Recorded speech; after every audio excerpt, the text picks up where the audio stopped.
Hello good morning everyone, कैसे हैं आप लोग। आज हम लोग ट्रायंगल का 5वां पार्ट पढ़ेंगे और 5वें पार्ट बहुत ही इम्पोर्टेंट मैं पार्ट लेकर आया हूं।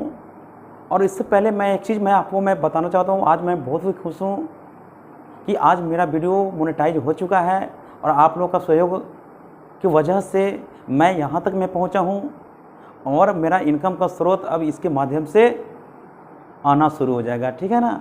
और आपकी मेरी मेहनत और आपका सहयोग की वजह से मैं यहाँ तक पहुँचा हूँ। आज मैं बहुत ही खुश हूँ और आने वाले समय में भी मैं परफॉर्मेंस करूँगा। अगर आपकी सहयोग रहा तो मैं और बेटर परफॉर्मेंस करूँगा, ठीक है। आज मैं बहुत ही खुश हूँ। चलिए मैं ट्रायंगल के बारे में मैं चर्चा करता हूँ। विशेष रूप से मैंने बताया था on the basis of the sides के बारे में मैंने चर्चा किया था। आज मैं बताऊँगा ऑन बेसिस ऑफ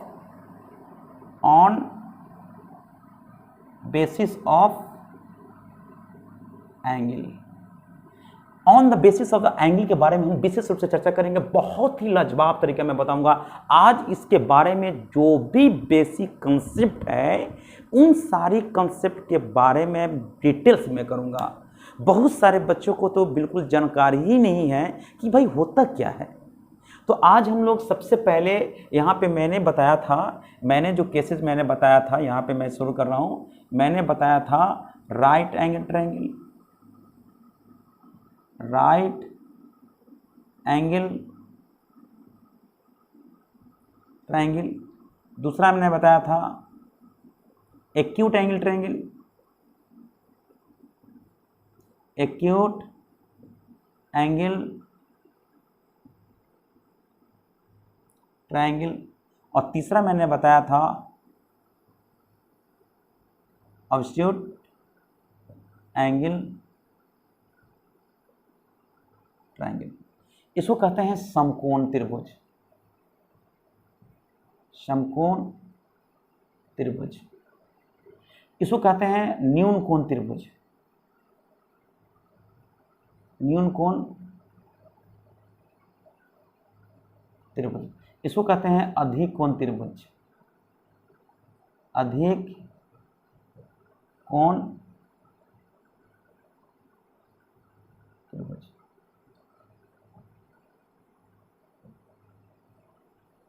चलिए इसके बारे में हम लोग पहले चर्चा कर लेते हैं। मेरे पास पूरा जगह है, इसलिए जगह का इस्तेमाल हम लोग पूरा करेंगे। इसको आप बिल्कुल समझने के काम करेंगे, बिल्कुल आप लोग लापरवाही नहीं करेंगे। तो सबसे पहले हम लोग शुरू करते हैं राइट एंगल ट्रायंगल।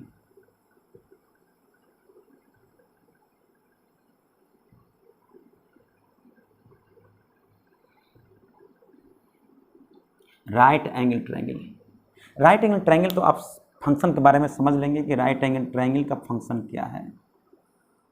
मैंने ए बी सी एक ट्रायंगल बनाया, अब बी कोण को मैंने समकोण इंडिकेट कर दिया।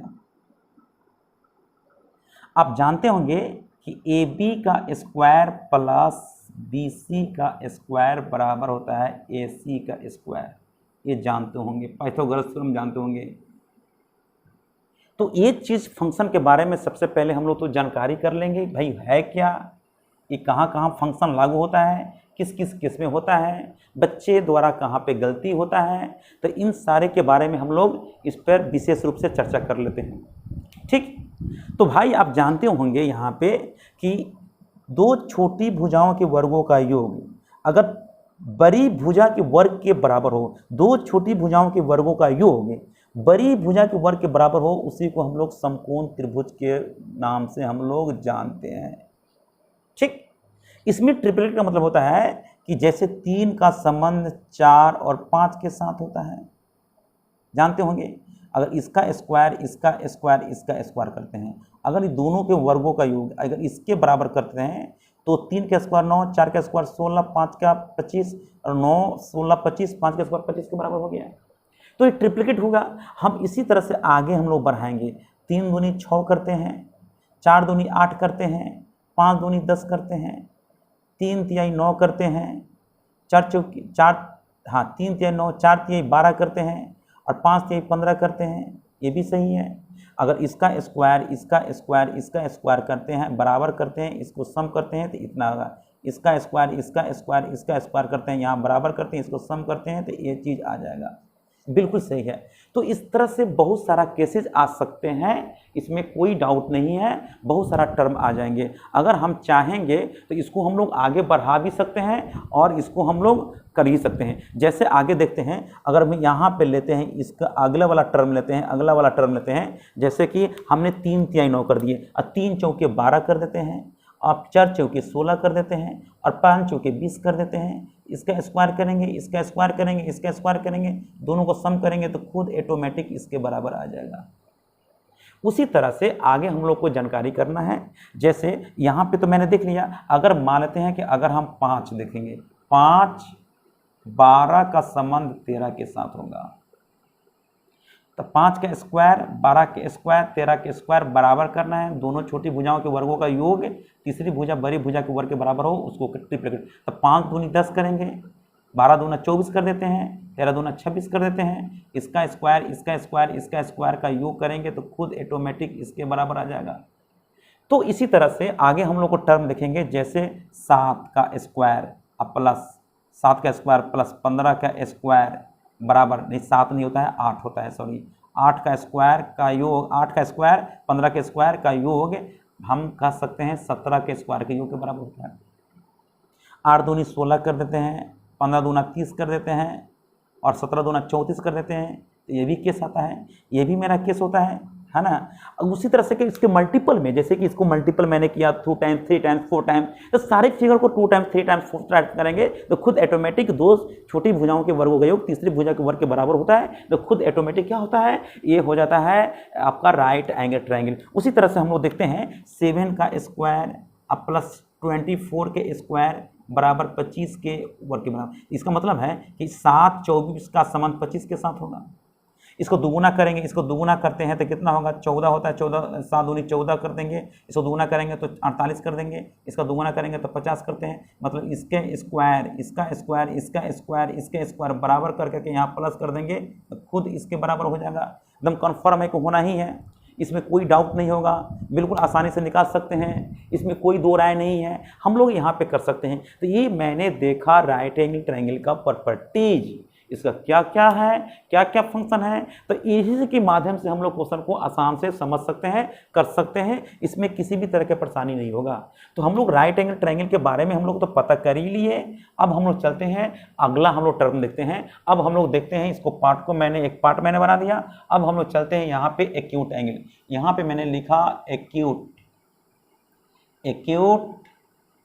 एंगल ट्रायंगल, न्यून कोण त्रिभुज। इसका मतलब होता है न्यून कोण त्रिभुज क्या है, न्यून कोण त्रिभुज क्या है, न्यून कोण त्रिभुज क्या है। जैसे कि मान लें कि एक त्रिभुज मैंने ले लिया, यानी कि मैंने बताया था कि किसी भी त्रिभुज में 3 कोण, यानी कि तीनों कोण का योग तो 180 डिग्री होगा। किसी भी ट्रायंगल की बात करें तो तीनों कोणों का योग 180 डिग्री होता है, लेकिन यहाँ पे केस देख लेंगे कि तीनों कोणों का मान 90 डिग्री से छोटा होना चाहिए। उसका प्रॉपर्टीज क्या है, उसका प्रॉपर्टीज कर सकते हैं कि मान लेते हैं कि एक भुजा ए है, एक भुजा ए है, एक भुजा ए है, ठीक है। हमने यहाँ पे क्या किया न्यून कोण में कि इसको मैंने ले लिया 4 सेंटीमीटर, इसको ले लिया 5 सेंटीमीटर, इसको ले लिया 6 सेंटीमीटर, इसको मैंने ले लिया 7 सेंटीमीटर। तो इस त्रिभुज में 2 छोटी भुजा है, कौन कौन, ए सी और कौन है, ए सी और क्या है, ए बी है। अब बड़ी भुजा कौन है, बी सी है। मतलब है कि ए सी भुजा के वर्ग और ए बी भुजा के वर्ग ग्रेटर देन बी सी भुजा के वर्ग के अकॉर्डिंग टू हो। मतलब है कि किसी भी त्रिभुज में हम कैसे न्यून कोण को पहचानेंगे, किसी भी त्रिभुज में 2 छोटी भुजाओं के वर्गों का योग अगर बड़ी भुजा के वर्ग से बड़ा हो तो उसको हम लोग कहते हैं एक्यूट एंगल ट्रायंगल होता है, एक प्रॉपर्टीज होता है ना। जैसे 5 का स्क्वायर 25, 6 का स्क्वायर 36, 36 और 25, 36 25 को जैसे ही जोड़ेंगे तो 61 हो जाएगा और 7 का स्क्वायर 49 हो गया। यानी 2 छोटी भुजाओं का योग, अगर AC की बात करें तो 5 सेंटीमीटर का स्क्वायर कर देंगे, इसकी बात करें तो 6 सेंटीमीटर का स्क्वायर कर देंगे, ग्रेटर देन हो जाएगा। अगर इसकी बात करें तो 7 सेंटीमीटर के स्क्वायर का योग कर देंगे, यानी कि 25 सेंटीमीटर के स्क्वायर प्लस 36 सेंटीमीटर के स्क्वायर ग्रेटर देन 49 सेंटीमीटर के स्क्वायर, मतलब इसको जोड़ेंगे तो 61 सेंटीमीटर के स्क्वायर ग्रेटर देन 49 सेंटीमीटर के स्क्वायर के बराबर, मतलब ये हो गया। यानी कि दो छोटी भुजाओं के वर्गों का योग अगर तीसरी बड़ी यानी बड़ी भुजा के वर्ग से बड़ा हो उसको हम लोग कहते हैं एक्यूट एंगल ट्रायंगल कहते हैं। मतलब ये आपकी फंक्शन बिल्कुल पता चल गया और मैंने यहाँ पे आपको बता भी दिया, ये सब भुजा के बारे में मैंने मेंशन कर दिया और मेंशन करने के दौरान आपको पता चल गया होगा। उसी तरह से आगे हम लोग पढ़ेंगे यहाँ पे कौन, ऑब्स्ट्यूट angle, O B ऑब्स्ट्यूट, T U S ऑब्स्ट्यूट angle, angle triangle. अब इसके बारे में जानेंगे इसका फंक्शन क्या है, ठीक है ना। इसके फंक्शन के बारे में हम लोग समझेंगे। सबसे पहले हम लोग एक फिगर के माध्यम से हम लोग देखेंगे, जैसे कि एक फिगर मैंने ड्रॉ किया और अधिक कोण तो जानबे करते हैं कि किसी भी त्रिभुज में एक कोण 90 डिग्री से बड़ा होना चाहिए। ये 90 डिग्री से क्या है, बड़ा है। ये 90 डिग्री से क्या है, बड़ा है। 90 डिग्री से बड़ा का मतलब है मैंने मान लिया 110 डिग्री, सीधी सी बात है। मैंने ले लिया 5 सेंटीमीटर, इसको ले लिया 4 सेंटीमीटर, इसको मैंने ले लिया 8 सेंटीमीटर।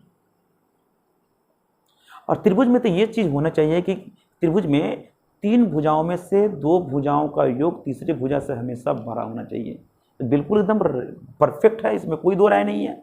हमने यहाँ पे किया कि ए बी का स्क्वायर अब प्लस 2 छोटी भुजा फिर बी सी का वर्ग और लेस देन ए सी का स्क्वायर।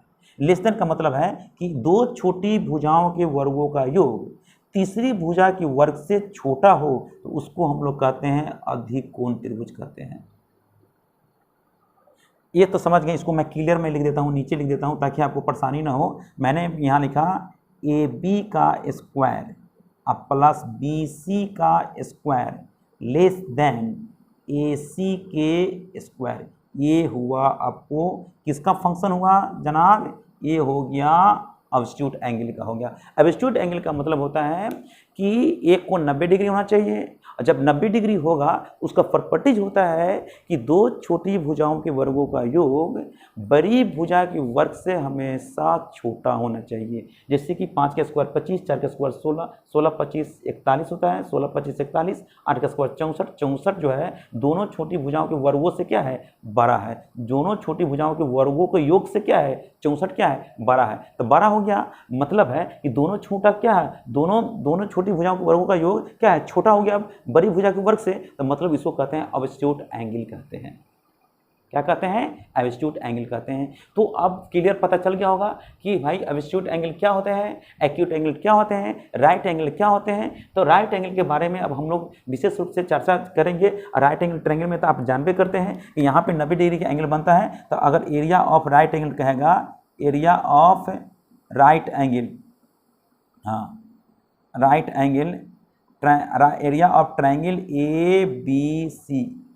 अगर आपसे पूछा गया area of triangle A B C है तो ये क्या है, परपेंडिकुलर है, ये क्या है, बेस है, ये क्या है, हाइपोटेनस है। इसको एच लिखेंगे, ये परपेंडिकुलर, इसको क्या लेंगे, बेस लेंगे। तो इसका एरिया क्या होता है, 1/2 इंटू बेस इंटू हाइट होता है। दिखाई दे रहा है कि नहीं दिखाई दे रहा है पता नहीं, हमको देख करके बताना पड़ेगा। ये होता है यानी कि 1/2 इंटू बेस इंटू क्या होता है, हाइट होता है। ये किसका एरिया होता है, तो ये हो जाएगा आपका एरिया हो जाएगा राइट एंगल ट्रायंगल का एरिया होता है 1/2 इंटू बेस इंटू हाइट। मुझे इसको साफ साफ कर बताना पड़ेगा ताकि आपको कोई दिक्कत ना हो, कोई आपको दिक्कत नहीं हो। चलिए, तो इसका एरिया होता है 1/2 इंटू बेस इंटू हाइट, ये एरिया हो गया। कब होता है इसका एरिया, ये जब एक अल्टीट्यूड हो उसका एरिया होता है। तो इसी के फंक्शन के बारे में हम लोग विशेष रूप से चर्चा करेंगे और जो वीडियो में आप बने रहेंगे। मुझे बहुत ही अच्छा लगा, बहुत ही खुशी हुए कि चलो भाई मेरा वीडियो मोनेटाइज हो गया है और आपका सहयोग रहा और मेरा कोऑपरेट रहा, आपका सहयोग रहा। मतलब आप वीडियो को देखिए, शुरू से अंत तक देखने का काम किए तो वॉचिंग टाइम भी मेरा हो गया। सब्सक्राइबर भी पहले बहुत पहले हो चुका था, सिर्फ वॉचिंग टाइम की था। तो वॉचिंग टाइम का ही मतलब जिक्र था कि भाई वॉचिंग टाइम का अगर हो जाए तो मेरा चैनल क्या होगा, मोनेटाइज होगा। आज मेरा मोनेटाइज हो गया है, आपका सहयोग रहा है, तो आने वाले समय में ही बहुत बड़ा अचीवमेंट मुझे मिलेगा आपकी सहयोग से और मेरी मेहनत से, ठीक है ना। तो नेक्स्ट वीडियो में हम लोग चर्चा करेंगे विशेष रूप से उसका जो एरिया होता है, बहुत बड़े केस में हम लोग वहाँ पे मतलब प्रॉब्लम क्रिएट हो जाता है हम लोग के साथ में कि वहाँ तोड़ नहीं सकते हैं, वहाँ पे दिक्कत हो जाता है। तो हम छोटे छोटे वीडियो बना रहा हूँ ताकि आपको एक बेहतरीन कंसेप्ट हो जाए और उस कंसेप्ट के माध्यम से आप बिल्कुल इजीली में आप निकालें। तो मैं एरिया के बारे में बताऊंगा कि वहाँ पे जो बहुत बड़ा बड़ा स्टेप लेकर बनाते हैं एरिया, जो बिना कलम कॉपी के इस्तेमाल करते हुए बिल्कुल आसानी से दुनिया की कोई भी क्वेश्चन क्यों ना हो वैसे क्वेश्चन को आप डायरेक्ट देख करके आंसर निकालेंगे, जो आप नेक्स्ट, जैसे कि मैं नेक्स्ट वीडियो में इस सब के बारे में मैं चर्चा करने वाला हूं। आप वीडियो को देखना कभी मत भूलना भाई कि भाई वीडियो उसके इग्नोर में कर दूं, नहीं। अगर आप इग्नोर करेंगे, अगर भूल गए, अगर इनकेस अगला वीडियो मैं बनाने वाला हूं एरिया पर, वो बहुत ही मायने रखता है, वो बहुत ही बेटर में कंसेप्ट में लेकर आऊँगा, उसके बारे में बहुत केसेज में बताऊंगा कि डायरेक्ट उसका आंसर कैसे निकलता है, जो कि आपके द्वारा समय 3 मिनट 4 मिनट का लगता है, जो कि 2 से 3 सेकंड में वो क्वेश्चन बन जाता है। एरिया से जो ट्रायंगल से क्वेश्चन जो भी बनते हैं उसके अंतर्गत वृत्त बनता है, उसके बहिर्गत वृत्त बनता है, उस वृत्त का क्षेत्रफल कहेगा निकालने के लिए। कोई भी ट्रायंगल हो, चाहे विषमबाहु त्रिभुज हो, चाहे समकोण त्रिभुज हो, उसके अंतर्गत हो, बहिर्गत हो, उस सारी चीज के बारे में, कंसेप्ट के बारे में मैं विशेष रूप से चर्चा करने वाला हूँ। इसलिए नेक्स्ट वीडियो को बिल्कुल आपको नहीं भूलना है। भूलेंगे तो बहुत कुछ लाइफ में, समझिए क्यों, मैथमेटिक्स में बहुत कुछ आप खो देंगे। इसलिए मैं बार बार आपसे रिक्वेस्ट कर रहा हूं कि प्लीज नेक्स्ट वीडियो को बिल्कुल आप इग्नोर नहीं करेंगे। और मैं मतलब है अगला वीडियो में लेकर आऊंगा, बहुत ही बेहतरीन कंसेप्ट के साथ में आऊंगा और उसके बारे में मैं बहुत डिटेल्स में समझाऊंगा। और कोई भी क्वेश्चन को आसानी से पढ़ेंगे उसका आंसर में डायरेक्ट आप निकाल देंगे। हमारे लिखने से, लिखना जैसे ही खत्म होगा वैसे ही आप बोलेंगे सर इसका आंसर ये हो जाएगा। इस तरह से मैथ होना चाहिए। तो मैं मिलता हूँ नेक्स्ट वीडियो में।